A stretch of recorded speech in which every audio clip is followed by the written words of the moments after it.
Bom, vamos ver aqui então as propriedades do texto, né? Eu vou dar um clique aqui com a ferramenta de texto selecionada, o arquivo aqui que é aquele mesmo que a gente abriu no vídeo passado, de 600 por 600, e vou escrever aqui alguma coisa. Quando a gente está com a ferramenta de texto selecionado, ele me apresenta aqui algumas propriedades, pelo menos as principais propriedades de edição de texto. Para que as alterações daqui, que eu fizer aqui em cima, sejam validadas aqui embaixo, ou eu tenho que selecionar o meu texto, ou então validar ele aqui, dando um clique nele. Primeira opção é a opção de fontes. O que tiver aqui dentro vai depender do que você tiver no seu computador, do que você tiver instalado no seu computador. Então ele me dá aqui o nome das fontes e algumas amostras. Conforme eu vou passando o mouse por cima delas, ele vai me mostrando em tempo real ali como é que está ficando meu texto. Então eu vou escolher uma aqui qualquer, tá? E pronto, alterei. Segunda opção, ela vai depender também das fontes que você tiver dentro do computador. Essa fonte, por exemplo, ela tem várias outras características, como ficar com negrito, itálico, enfim, letra condensada e tudo mais. Isso também vai depender da fonte que você instalou. Tem fontes que você tem que instalar três tipos dela dentro do computador, para você ter a normal, a com itálico e a com negrito, por exemplo. Terceira opção é o tamanho do texto. Você pode clicar aqui na setinha para o drop-down abrir, escolher algum valor aqui que já seja pré-definido. Você pode dar um clique aqui dentro e escrever um valor, ou então aqui nesse T, clica, segura, arrasta para a direita, você aumenta o valor. Para a esquerda, você vai diminuir o valor. Então eu vou botar aqui algum valor, perto de 70, por exemplo, para eu ter o meu texto.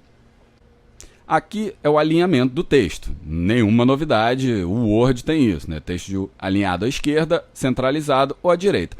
Vou dar um clique aqui e vou centralizar o meu texto. Se eu quiser movimentar esse texto daqui sem soltar a ferramenta de texto, eu pressiono Ctrl e aí eu vou poder movimentar ele aqui. Essa opção, essa caixinha preta, é para eu trocar a cor. Eu vou dar um clique nele e ele vai me apresentar. Aqui eu escolho qual é a matiz da cor, né, qual é a cor mesmo. E aqui eu vou escolher a tonalidade, se eu quero mais claro, se eu quero mais escuro, se eu quero preto, se eu quero branco. E aqui embaixo, se vocês forem perceber, existe um asterisco e 6 letras e números. Isso é o que a gente chama de hexadecimal, tá? Cada cor tem o seu valor hexadecimal e você, se precisar saber o valor de uma cor, alguma coisa assim, para colocar em outro programa, para replicar ela em outros, a gente pode pegar aqui esse valor, copiar e a gente já vai saber exatamente qual a cor que a gente utilizou. Então vou escolher esse azul, vou dar OK e olha lá, o meu texto ficou azul. Eu também posso trocar a cor de uma linha só, cor, tamanho, qualquer coisa de uma linha só, ou então de um caractere, por exemplo. Vou dar um clique aqui em cima e vou selecionar, clicar e arrastar aqui, selecionando só o N. Vou pegar, vou aumentar um pouco mais o tamanho da minha fonte e pronto. Só essa fonte aumentou. Posso também pegar essa outra daqui, o E, vou diminuir um pouquinho o valor dele. Opa! Pronto, e vou trocar de cor. Vou pegar aqui, sei lá, um amarelo. Sem pensar muito, vou pegar um amarelo. Olha lá. Agora eu tenho vários caracteres dentro da mesma escrita, né? Dentro da mesma linha, fazendo parte da mesma palavra. E eu posso fazer essas alterações individualmente. Se eu quiser mais opções de texto, eu venho aqui, Window, Caractere. Eu também posso abrir as propriedades de parágrafo, mas eu abrindo uma delas, vou abrir a de caractere, ele já automaticamente já abre a aba de parágrafo também. Então aqui em caractere tem as mesmas propriedades básicas que tem aqui em cima, com algumas diferenças. Por exemplo, esse azinho sobreposto ao outro, ele vai aumentar a altura, né, a distância entre as linhas. Esse VA, ele vai aumentar a distância entre os caracteres, tá? Mas eu tenho que estar com o texto selecionado, no caso, vou selecionar aqui a palavra design e vou aumentar esse valor. Ele está separando os caracteres, né? Tá dando um espaçamento maior.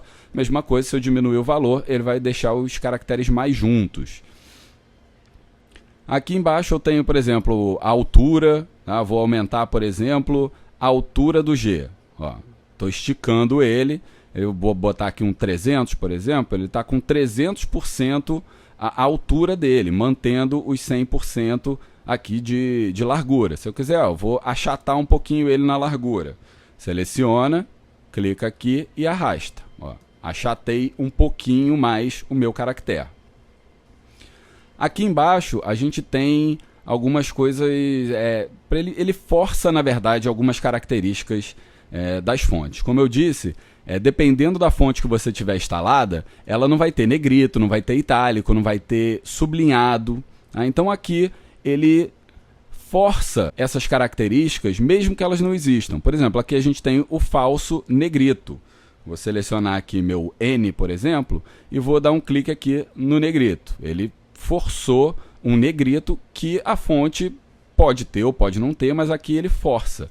O itálico, por exemplo. Então aqui a gente tem várias opções. Aqui no caso All Caps, se todo mundo tiver, eu vou selecionar aqui. Essa palavra, só a primeira está em caixa alta, o restante está em caixa baixa. Se eu clicar no All Caps, ele vai botar todo mundo com caixa alta. Essa outra opção aqui, o Small Caps, tá? Ela vai fazer o quê? Com que todas as letras fiquem em caixa alta, só que a primeira fique maior do que as outras. Vou dar um clique nele. No caso do G aqui, eu já tinha alterado o tamanho dela, então ela ficou um pouquinho maior. Mas você nota que todas elas foram para caixa alta, só que o D é maior do que o E, do que o S, do que o I. Então, aqui são as nossas propriedades de caractere. Se eu quiser alterar as propriedades de parágrafo, elas estão aqui nessa outra aba. E aí eu nem utilizo muito isso aqui, porque eu não faço muita diagramação dentro do Photoshop. Eu escrevo mais frases curtas. Mas são aquelas coisas de você, o alinhamento aqui, se você vai justificar ou não, se você vai ter recuo de linha, de parágrafo e tudo mais.